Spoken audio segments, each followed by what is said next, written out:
Na mimi nataka nimuombe ndugu yangu Mpina hapa mbele ya wananzengo. Mimi na yeye tulishakubaliana, Mheshimiwa Rais atasema hoja zake, nitazijibu hadharani. Mpina huyu aliua kitalu cha mbegu katika kijiji cha Mwabusalu kwa siasa hizi za kuwadanganya wananchi.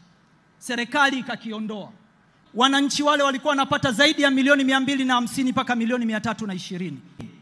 Akaenda kuwahamasisha wapande mahindi ndani ya katika hivyo vitalu.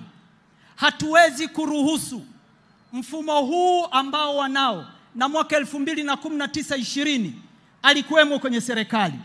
Ni mmoja kati ya watu waliompotosha Rais Magufuli kumwambia kuwa bei ya pamba duniani ni juu, rais atangaze bei. Nataka nimwambie yeye na wanasiasa wote wa Simiyu, sintaruhusu mtu yoyote aharibu mfumo ambao tumeanza kujenga.